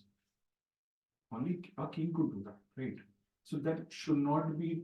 I mean, I'm just asking that was there any other way also recommended to go to Swarga? This is one of the ways, because lack of resources for any ordinary being who cannot perform this kind of yagya and everything. How are they supposed to, if they intend to, how are they supposed to go to Swarga without those resources available to king otherwise? Yeah. So for a king, that is the path mentioned. So in general, the activities of dharma are prescribed in a manner that is in accordance with our social class and our ability. So it is said that, for example, giving dan, let us say charity. Now it's prescribed for all the classes. The Brahmana, Kshatriyas, Vaishyas, all of them give dan. But dan, again, is not compared between people. It is compared for a person with respect to how much wealth that person has. Right. To what proportion of wealth that person has, that shamata, that ability that person has. In accordance with that, how much dan he gives is what is considered as his extent of dan. So if a person who is very rich, like a major king, an emperor, just gives 2 gold coins to a Brahmana and that's all, and say, I've done dan, because the Brahmana who is living, in my kingdom, who is very poor, like Chanakya, Right. also gives 2 gold coins. No, then he's not done dan. He gives much more. He has to give much, much more. So for a king, Ashwamedha Yaga, because he is capable of doing that. But the general framework for going to Swarga, the general requirement across all Varnas is to do your karma sincerely. By doing our karma, prescribed karma, Shreyan Swadharmo Vigunaha Paradharmat Swanushtitat. So by doing our dharma perfectly, without getting distracted by others' activities, one earns punya. And by earning punya systematically, without doing papa, one becomes eligible to go to Swarga. That is the general route for going to Swarga for anybody. So anybody can go to Swarga. The person of any class can go to Swarga. For a king, Ashwamedha Yaga, and particularly Ashwamedha Yaga is done not merely for going to heaven, but a king also has a desire to become the king of heaven, the king of Swargaloka, Indra. The Padavi of Indra is a desire for many people. Just like somebody who may be a chief minister of a state now may have a desire to become a prime minister in the future. Right? A person who is a governor may desire to become a president of the country in the future. So this desire is manifest here also. We see the same thing. It's exactly the same thing. Where you are now the king of Bhuloka, you are now the king of the Manushyas. You want to become the king of the devas. That's a much higher position, a much more powerful position. So such a thing, the idea of 100 Ashwamedha Yagyas is described. If a king performs 100 Ashwamedha Yagas in his lifetime, then he becomes eligible to become the Indra in a future birth. Now, the only thing requirement there, one more consideration there, is that one Manvantara, there's only one Indra in this Prithvi, in this samsara, in this Vishwa. One Manvantara is a period of time which is in one day of Brahma, there are 14 Manvantaras. So there are only 14 Indras in one day of Brahma. And one Manvantara is extraordinarily long period in terms of human earth years. I'll tell you the time scale some other time. So many kings will be aspiring for that. So many kings may qualify to become Indra at the same time in a Manvantara, but not all of them can become at the same time because there's only one Indra. It's like that. One last question. Okay. So, in terms of the birth of Vishnu, every puzzle fit in places. Like why all these things happened. So only except one. When Shantanu stopped Ganga, he could have stopped him in 6th child, 7th child. He wouldn't have stopped him her at 8th child as well, and continue with the 9th one. That one puzzle for me didn't fit well. I mean, there must be some reason. Yeah. On this particular child only he stopped and not otherwise. So when no other reason is given there, we understand that everything comes from a primal reason. There is a larger plan of Sri Bhagavan. So Sri Bhagavan had to appear on this earth as Krishna, in his form as Krishna, and he had to perform different leelas. So he wanted his bhaktas. So whenever he comes, he brings his bhaktas with him. They perform different activities. For example, Arjuna is a bhakta. And through Arjuna, he gives us Bhagavad-gita. Similarly, Bhishma is also a bhakta. Bhishma is a Mahabhagavata. So this Vasu known as Dyu is actually a Vasu having bhakti. So he takes birth as Bhishma and he represents bhakti. If you see his activities later on also, the activities of bhakti are revealed in his thing. He's not just a dharmic king, but he's also a bhaktiman person. So Shri Bhagavan arranges for his birth to happen. So all these things are nimitta. He is the cause. Bhagavan is the nimitta, which makes him do that, which makes him commit an activity which he would not otherwise commit, like stealing the go and so on. Can we say that the medium over here was the curse and plus blessing of Sri Vashishta? Vashishta, yeah. So Sri Bhagavan is implementing this through his words. So since Vashishta had blessed that, okay, 7 of you would go back, but you stay over here. So, Yes, exactly. So Shri Bhagavan arranges that the bhakta, when a bhakta takes Sharanagati of Bhagavan, when he takes his refuge, he says that you do with me whatever is pleasing to you, whatever serves your purpose. I'm available for that. I may get cursed sometimes. I may be put into Manushya Loka. I may be born as a tree sometimes. I may be born as a worm sometimes. But I am always give me your memory. Let me never forget you. I just anticipated that there, so we knew that one king who was already in Swarg, who took birth as Shantanu, who stopped Ganga and Krishna. I thought that there must be some connection to him, that you will take birth and you will have 7 child, then you will lose them or something. I thought that puzzle might have been fit somewhere else, because in any way he was already in Swarga in the previous birth. Then he again came as human being. So I thought that there's some connection out there. You're saying Shantanu. Yeah, Shantanu was also in Swargaloka before. in Swarga. Swargaloka, and he also Yeah. got cursed and took a birth Yeah. here. Yeah. So I thought in that curse there might be some. Yeah. In that curse, Brahma's curse only talks about him having a divine son, but not about these 7, the Yeah. details of these 7 plus 1, 8. That doesn't come if my memory. I'll check it up again. So continuing on But this, Ganga being his wife comes there. Yes. Ganga because he gets that curse only because of Ganga. Right. So Ganga becoming his wife in the next birth is a part of that curse. except for the part that Ganga would become your wife and you would have some son. Except for this part of the curse, wasn't Sri Brahma's curse again a redundant thing, or even Vashishta's curse also a redundant thing to the Vasus? Because anyways, the devatas are also not immortal.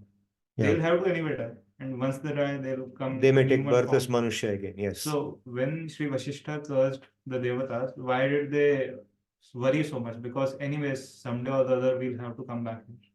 Yeah, but then it's like, you join a company, you want to have a full tenure with the company. You don't want to be dismissed halfway through, right?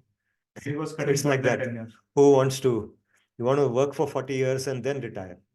At the end of 20 years, somebody says, okay, now you're dismissed, no more career for you, you're blacklisted. How would you feel? It's like that. Yeah. So, but like there's also trust between her wife and her husband, in this case between Ganga and Shantanu. So why did she not choose to tell him the truth and have this whole condition around don't question him? Was that also part of the curse? Because probably because, I mean, it seems reasonable to me to think that he would not be able to understand it at that point of time. She had a purpose. The moment, initially when she sees him on the bank of on the river, she falls in love with him. She wants to marry him. And when she starts talking to him, her memory comes back of her conversation with the Vasus and of the curse that Shantanu, Mahabhisha received in her presence. All that she remembers. And she now realizes that she has a role to play. She has a responsibility. And she also remembers the promise to Pratipa. Pratipa told her that she will be marrying his son, etc. So with that memory, she takes that responsibility. And probably if she revealed to Shantanu at that time that there is a whole thing going to unfold, now I'm going to have 8 children through you, I'm going to kill 7 of them, probably it wouldn't work out that way. So not telling him is a part of the plan. Not revealing her real identity and all these things that are going to happen to him is the way to make it happen smoothly. Just like if what is going to happen to us now is somehow revealed to us, then would we be able to live through it peacefully? If we already know this is going to happen, we would not be peaceful, right? Only when we have gone through it and experienced it when it happens, then we feel normal about it. Isn't it? So I guess that's the reason why she doesn't reveal everything to him. So he lives a normal life and she also enjoys his company. She has, it's described that both of them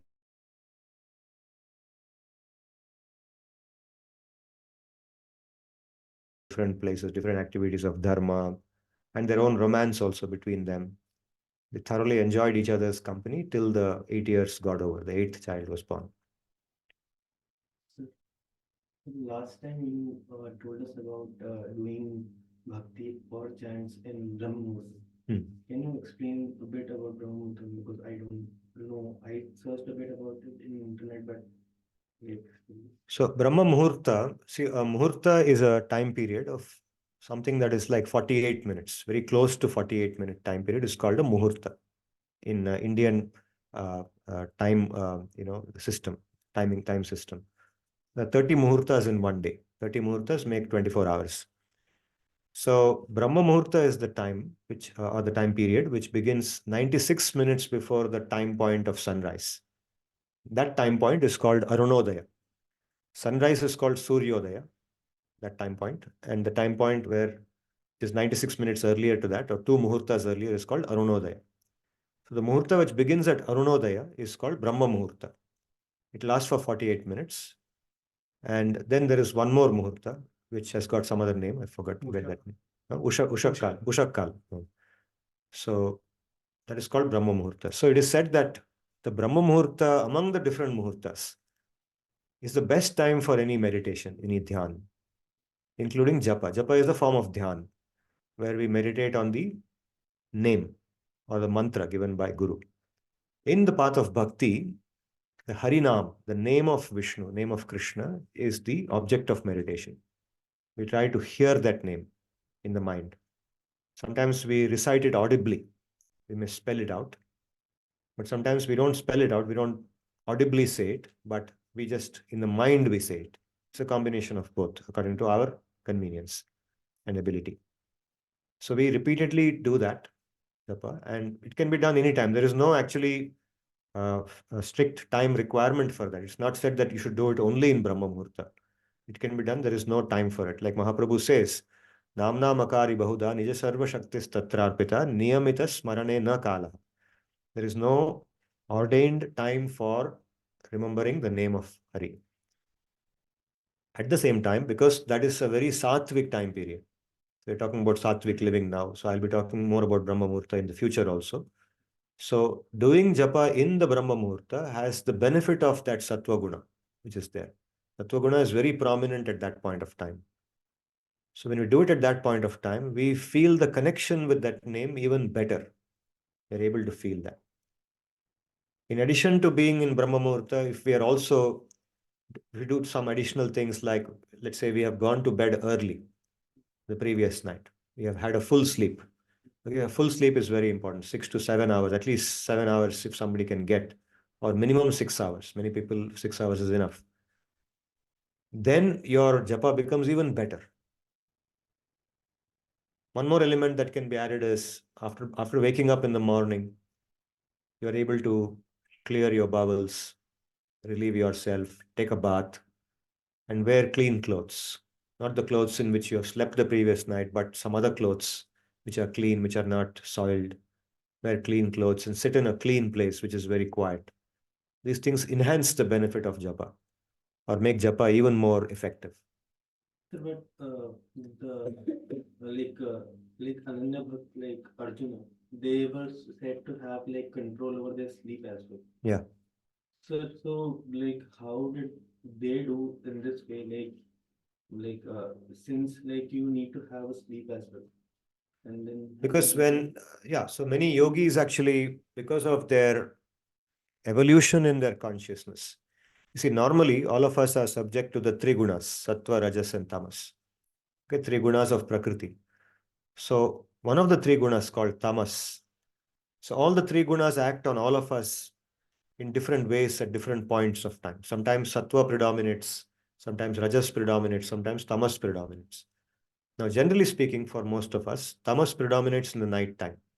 When it becomes, after sunset, rajas gives place to tamas. Tamas increases as time proceeds. And as the night becomes darker and more intense, tamas comes. That is why in the night, most living beings go to sleep. Sleep is a natural activity at night. It's meant to be. Night is meant to be a time for sleeping. So tamas leads to sleep. Now, what happens with people who have practiced yoga and purified themselves, become Shuddha? the extent of tamas acting on them becomes very small. By virtue of tapasya, sattva predominates more and more and more. Sattva frees us from rajas and tamas, and that is desirable. When sattva becomes more and more, then the requirement of sleep comes down. The feeling of greed, the feeling of anxiety, disturbance, which is because of rajas. Rajas is what causes all kinds of anxiety, greed, confusion. Confusion, of course, is a function of tamas. Tamas leads to confusion, sleep, laziness. Rajas leads to the hankering to, satisfy some desires, etc. So when sattva becomes more and more, these things become less and less. So in people like Arjuna, Arjuna is not an ordinary manushya. He's actually, one of the forms in which Bhagavan appears, he says Nara Narayana. Nara Narayana. Nara means man, and Narayana means Narayana, Vishnu. So Nara is a Jivatma, who is a Shuddha Jivatma, who's pure, whose consciousness is very pure. So he, along with Narayana, they two appear as twin sons of a great rishi. And they live in Badrikashram. Even now they are living in Badrikashram. That's what the Shastra says. So Arjuna is that Nara. When Krishna appears, when Narayana appears as Krishna, Nara appears as Arjuna. Arjuna is that personality. Arjuna is not an ordinary personality. So Arjuna is above that tamas. And he does not require sleep. For him, sleep is not a mandatory requirement. He can, he doesn't feel that need for sleep. It's not only Arjuna. I mean, you see many people today also, great yogis today, they do with very little sleep, 1 hour, half an hour of sleep in 24-hour cycle. Their body doesn't require it. Their body will not fail if it doesn't sleep. Because their mind is so calm, the consciousness has become so pure that they're able to run the body and the mind without that sleep. Yeah. Sir, we generally say onion and garlic are considered tamasic. Yes. You also talked about and during Ekadashi you can consume vegetables. So Other than onion and garlic, mushrooms are not allowed. They are tamasic on Ekadashi. why have they described this tamasic? I mean, is there any inherent nature or is there some story behind it? Well, I don't know about story, but all the time that I have been doing this, I have been told that onion and garlic are tamasic in nature. They are tamasic in nature, and so they increase tamoguna. We have them, they increase that propensity to, they disturb the mind in some way. We may not feel it when we just have a little bit of onion garlic in the mess or something. We may not feel it like that. But over a period of time, if you are free from onion garlic, you can feel a difference in the sattva. Of course, combined with other practices also altogether. But also they say that, for example, which are grounded. So, for example, they which are directly related to. But we consume potatoes, or we can say ginger. Ginger is a very important sattvic item. It's under the ground. So all things under the ground, Jains say that. But in our Shastra, in the Vaidika Shastra, everything under the ground, like even groundnuts, for example, is very much consumed by us. We don't condemn that. Only certain things. In a Kashmiri household, non-veg is there, but onion garlic is not allowed. Okay. We offer mutton to Lord Shiva during Shivratri, but onion garlic cannot enter. Okay. So at least one part of the Shastra has remained. I've heard that in Bengal also they do that. Bengal also, right? Yeah. Yeah. Fish is also considered auspicious. To the Gara Devta, we offer it. Like Yeah. fish and mutton, it is offered. Rajpreet, yeah.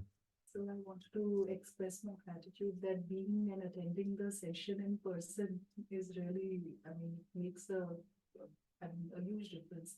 I'll try to get the same energy even on time. So thank Sure. you so much for that. Sure. I also wanted to request you that is there anything in the Gita or in the Mahabharata which talks about dreams? And I was very curious to know about dreams. In the Gita, I'm not able to immediately recollect. In the Mahabharata, probably, or in the Ramayanam, probably. I can check and let you know. My wife Jayashri, she has read Mahabharata in more detail than me. I'll talk to her if she can tell me something about this. And if it is there, we will locate it for you. Because I've heard that any situation in life Hmm. that we experience is there in the Mahabharata. So I'm assuming that even dreams Possibly, that we yeah. experience. Quite possibly. Explanation about why dreams happen or how they happen, stuff like that. Yes. Ashtavakra Gita begins with the analysis between real world and dream world. So, Is it so? Ashtavakra Gita, yeah, Ashtavakra the Gita. conversation between King Janak and Rishi Ashtavakra. Okay. So King Janak has a question: what is reality, this waking world or the dream world? So it begins with that analysis. Okay. Mhm. Okay. One of the Upanishads also talks about 7 states. Mandukya. Jagrut, Swapna. No, 4 Yeah, states. 4 states. 4 states. Yeah. Yeshwagi has talked about 7 states. Okay. As an interpretation, possibly. Mandukya Probably, yeah. talks about 4 states. Yeah, 4 states is in the Upanishads. So that is Jagriti, wakefulness. Swapna is dream. Sushupti or deep sleep. And finally, Turiya. Turiya Samadhi, which is beyond the material consciousness, which is highest. I Yeah, think Pranav also represents these 4 states. maybe. I don't know about that. I think Mandukya has this. Okay. Okay. We can check. The 7th one, which Maharishi Maheshwari talks about, is when you become one with God. When there's no difference between subject and the object. Okay. But in the tourist state, the object and the subject are still different. The knower and the known. Okay. But I don't know the in between what is the process. I just read it long back. Okay. Maharishi Maheshwari, 7th state of consciousness. Google it, the transcendental meditation. Teacher of It comes, that actually comes from his guru, Swami Brahmanand Saraswati, who is the Shankaracharya of Jyotirmठ. Okay. Okay. Kalpatri Maharaj and all that entire tradition of. So I have It will be good to know more about it. Yeah, we can read more about it. Yeah. So I have a doubt, maybe like kind of clarifying my understanding. Today I was listening to the Vishwamitra, that story which you. Yeah. The analysis that we Yes, did. the Yeah. analysis. Yeah. Then I understood that like the king Vishwamitra, like because he was getting angry, he was not able to overcome his anger, and he was doing wrong things. Yeah. So he was not able to get the Brahma Rishi Yes. like For a long time. for a long time. Yes. But today also, Vasishta. Vishishta, Vasishta curses the Yes. Jew. out of anger. So, like, the angry part is. Yeah, it's something- not the same. Vasishta's anger on the Vasus is not the same as Vishwamitra's anger on Vasishta. Yes. That anger that Vishwamitra is experiencing is an anger out of kama, born of desire. In the Gita, Bhagavan says, Kama esha krodha esha rajoguna samutpavaha. So there's one enemy called as kama, also known as krodha. And when that kama lust is not fulfilled, then it becomes anger. It turns into anger. Yes, sir. So out of greed, out of the strong desire to possess something, to enjoy something, when one experiences anger, then that is the krodha that Vishwamitra is experiencing. Whereas Vasishta's anger is an anger like a teacher feels on a student, like a rishi. He's a mahan rishi. He is completely in sattva, mahan sattva guna. Right? In him, there is very little tamoguna or no tamoguna at all. He's beyond that. He's completely beyond. So what Vishwamitra's anger there in the story is coming out of his tamoguna, ignorance of reality. Vasishta's anger is coming with the intention to correct somebody who has done wrong. The Vasus have done wrong. So they need to be corrected and a punishment needs to be given to them. So his anger is like that.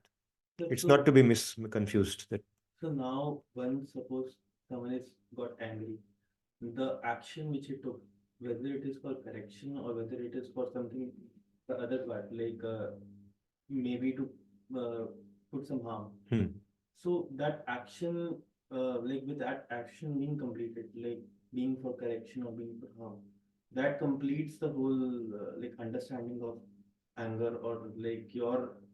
No, you see, in the case of Vishwamitra kind of anger, which we also experience when we get confused sometimes, or something doesn't happen for us, we become angry, we break something. Yes. Such anger is destructive in nature. Yes. But this Vasishta's anger is not destructive, it is constructive in nature. It disciplines, it reforms, it's required. When a teacher, a good teacher who is mature, who has understood and who is thinking of the welfare of the person, of the student, Vasishtha always thinks, Vasishtha's thinking is always about the welfare of the other living beings. So when he curses Dew, he knows that by doing this, he will reform. And that's the only way to do it. By becoming angry with him, make him take birth as a Manushya, let him realize that he has done wrong, and he will never do it after that in his existence. Hopefully. With that intention, he curses him. So it's constructive. Yeah. Similarly, Narada curses. Narada never becomes angry. He is beyond the three gunas. He never becomes angry. But you will see that he curses the Ashwini Kumaras to become trees. Because once he is walking by and they're taking bath in a lake with some other girls and all that. They're enjoying with some young girls. So they don't even notice him going by. So he realizes that that's not correct behavior. Not that he wants their respect, but they should, being devas, there's a particular way in which they are meant to behave. They are not meant to behave like that. So he has to reform them. So out of kindness for them, compassion for them, he curses them. And then he says that Krishna, when Krishna comes, when Bhagavan comes as Krishna, he will liberate you. He'll give you mukti. So they are born as trees in Gokula. So when Bhagavan is playing, he's tied. His waist is tied by that grinding stone. It strikes the grinding stone, it goes between the two trees and they fall. And then they come out of that. So you see, that's constructive anger. It's not anger actually. It's an expression of anger, but it has a constructive outcome. So now do you see the difference between the two? Yeah. And so quickly about the story he asked about the onion and the Garlic. So I just read it and I have to confirm it also. When Mohini Roop Shri Vishnu had gathered and Rahu drank the nectar and Mohini then transformed to Vishnu and sent the Sudarshan Chakra and it decapitated the Rahu and Ketu. So one of the two blood drops fell on earth and one of them became onion, other became garlic, and hence. Where does this come from, this story? Sir, I don't remember the story, but I believe, sir, one of the Prabhuji probably told me when I was. Good, nice to when I hear. was- Sometimes complex concepts are explained through these means to help people with some restrictions. Sometimes people create stories like this, yeah, to maybe make it more relatable to Ananya. So during Mahabharata war, Shri Bhagavan narrates Bhagavad-gita to Arjuna. He's also his charioteer, he's also the Sarthi of Arjuna. Arjuna seems to be the chosen person here. Why Arjuna? Yeah, so he says that, like today also he says, Ette priyamanaya vakshyami hita kamyaya. This is in one place. And then earlier he says, no, he says that because you are not, you are intimately connected with me.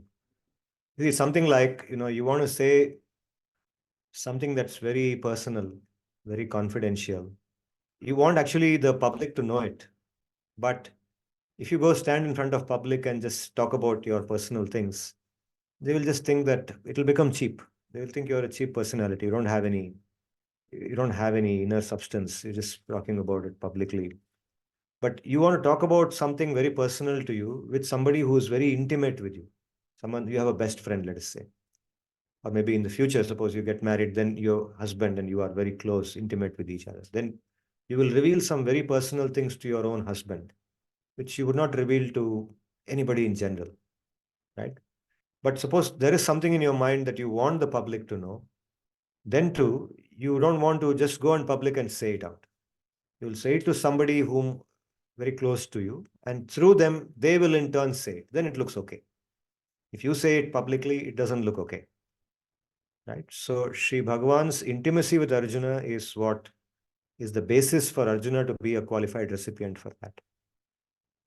Yudhishthira was also a very righteous person, but Yeah, so there are conversations between Yudhishthira and Narada, between Yudhishthira and Krishna in other places also. In this particular context, it is Arjuna. It happens to be Arjuna.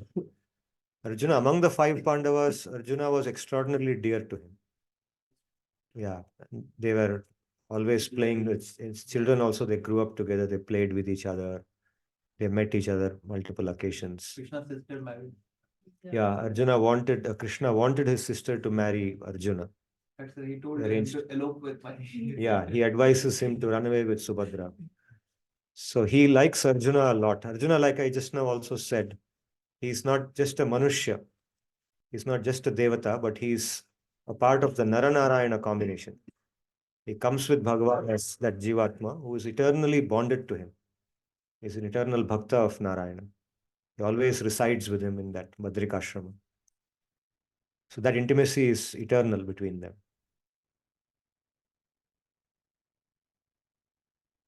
That's the reason why Arjuna is chosen.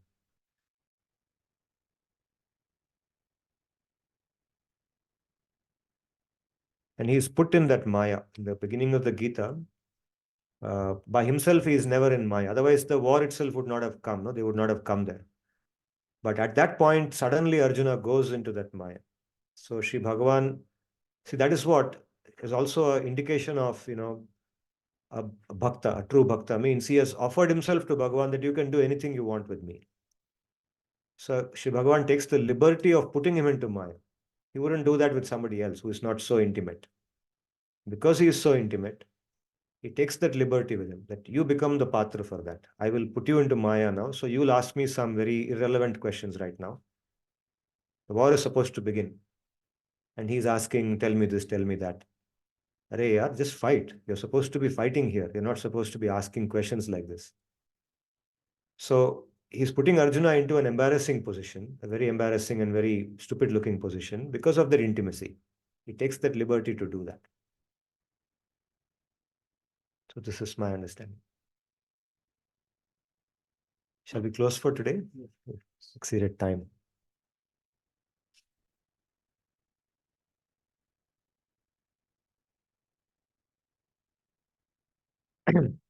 ॐ स्वस्ति प्रजाभ्यः परिपालयन्तां न्यायेन मार्गेण महिषाः गोब्राह्मणेभ्यो शुभमस्तु नित्यं लोकाः समस्ताः सुखिनो भवन्तु ॐ तद्विष्णोः परमं पदगुं सदा पश्यन्ति सूरयः दिवीव चक्षुराततं तद्विप्रासो विपन्यवो जागृवागुंसः समिन्धते विष्णोर्यत्परमं पदं पर्याप्त्या अनन्तरायाय सर्वस्तमोतिरात्र उत्तममहद्भवति सर्वस्याप्त्यै सर्वस्य जित्यै सर्वमेव तेन आप्नोति सर्वं जयति ॐ शान्ति शान्ति शान्तिः हरि ओम तत्सत् धन्यवादाः पुनर्मिलामः